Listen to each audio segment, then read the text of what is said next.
So originally, a couple of years ago at the Sovereignty Symposium in Oklahoma City, Principal Chief David Hill and a couple other members of the cabinet had made a connection and an introduction with the Baroness Emma Nicholson of Winterbourne. She is in the House of Lords in the Parliament in England.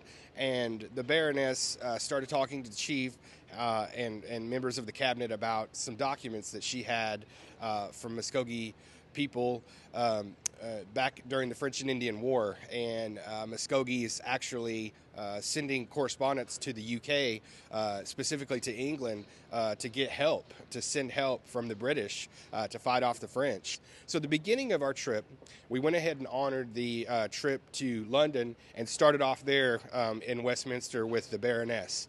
We had tea with her, we looked over the documents, and we were floored with some of these documents. She's actually putting together a booklet of these documents, and we got about 9 pages of the documents, but that's just sort of a little preview. She just wanted to make a gift to us, and Chief presented her with the Pendleton blanket, and that was a nice little ceremony we had there with her.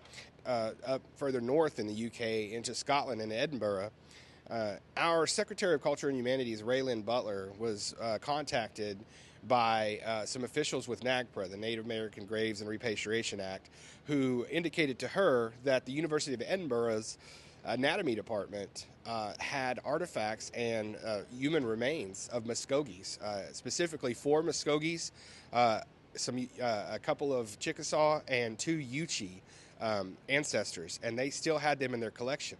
What had happened is, long ago, there was a scientist from the University of Edinburgh in their anatomy department that had a study that he was collecting skulls from different races to see if there was any anatomical evidence or any anatomical markers that would indicate why we're different as species and races and everything like that.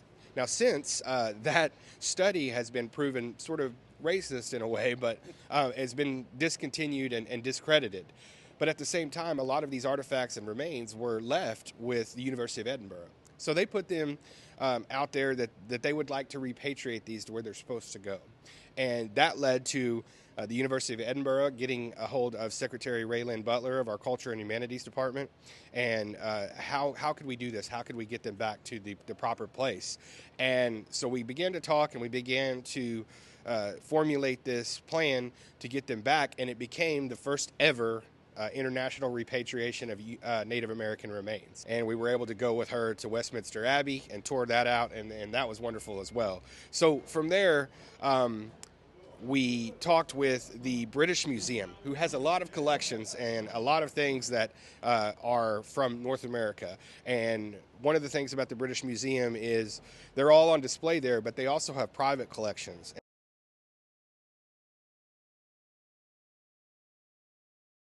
And we specifically got to see Hillis Hadjo, or known as Josiah Francis, a prophet, Red Stick warrior, leader of that movement, one of the leaders. He was from Ataga, tribal town on the Alabama River, and was closely related to Alabamas or Alabamu, who were part of the Creek Confederacy. They have his leggings, his overcoat that are made of deerskin, also his moccasins. They have his sash, belts, hand-woven, also a bandolier bag, and some other legging sashes. So it was great to see these in person. I've only ever seen photos online. But what's interesting about Hillis Hadjo is that he survived Horseshoe Bend, took Muscogee refugees down into Florida. He came to London, England, in 1815-16 and stayed here 16 months. When he comes back home, he's actually kidnapped and hung by President Andrew Jackson. So very interesting part of our history. Great to be in England and to the UK to see these items, and hope that we can work on a loan to bring them back so our citizens can see them, especially our artists and those who do those weaving techniques. Very next day, like I said, we got on a train and went to Scotland, met with the University of Edinburgh, Tom Gillingwater and Malcolm McGevery, two great guys there in the anatomy department. They're head of the anatomy department there at the University of Edinburgh.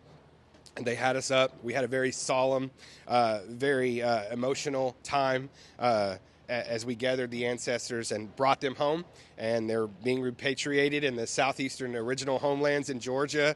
And we couldn't be happier to complete the first ever international repatriation of Native remains between ourselves and the University of Edinburgh.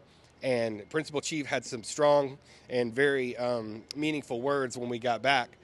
He said, it's amazing that we had to travel over 4,000 miles and across an ocean to get the kind of respect that we can't even find here in our own states. Because right now we have a lawsuit with the University of Auburn that has ancestral remains of Muscogee people in plastic tubs and won't give them back to us. And so the University of Edinburgh did the right thing, and we're hoping the more people see that this was done and that you can do the right thing, we'll pressure the folks here in the States to do the right thing as well. So all in all, incredible trip, a historic one, the first time a principal chief in the modern history of tribal government has ever went to the UK, and I was just so happy and fortunate to be there for it. So it's a very intricate process of repatriating remains because of all of the federal guidelines now and different tribes and different historical societies having their own repatriation departments. And so for us, this was all coordinated, year and a half in advance to really get there. That's how long it took, and basically to make sure everything was done right. So we coordinated with the federal NAGPRA office, but also the University of Edinburgh, obviously. And then once we had made that connection, then we had to start talking to the airlines and to the FAA, Federal Aviation Administration, to basically get human remains on a plane and be able to take that back. So that was a process as well. So we're basically literally carrying on in carry-on bags human remains, which would give TSA a little pause going through the X-ray machine. But that's why there's a process before and in place before. So we did all of those things beforehand, but coming back into the States, we worked closely with the Georgia Historical Society, Georgia Repatriation, and also our friends there in the Macon community and those places that have helped us reconnect with our ancestral homelands, which are the Southeast. So we came from the Mississippian Delta, the Mississippian culture, which means that our roots are in North Florida, Georgia, and Alabama. And so we have a lot of allies that we have reconnected with in the last Chief Hill's administration in the last 6 years. So it's a continuation too of the Floyd administration before him, but that was a real sticking point for us in this administration, was to reconnect with the original homelands of the Southeast. And because of that, we've established a lot of partnerships and connection with a lot of those offices that are there now. So we contacted our friends in Georgia. We wanted it to be in the homelands, the place where most likely these folks would have come from. And so as part of that, want to make sure we're doing everything right, want to make sure that we're doing everything correctly.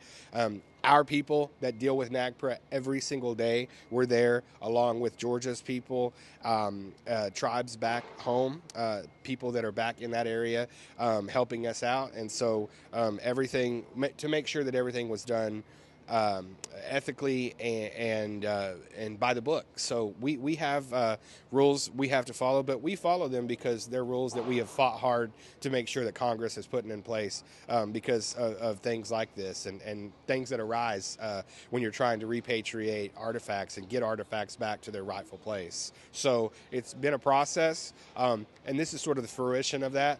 But we continue to push forward. And look, laws are made to be amended. Laws are made to be changed. And as we get into more modern times, I think there's more qualifications and things that you have to consider. So every day we're working with NAGPRA. We're doing things. We're researching. We're finding out things where we may need to contact a congressman, a senator, to change things so that these things don't happen in the future, and we don't have any confusion. We just do the right thing, and it's easy to do the right thing, and we want to make it as streamlined and it as expeditious as possible. So for us, that just goes along with the mission and what we've been doing.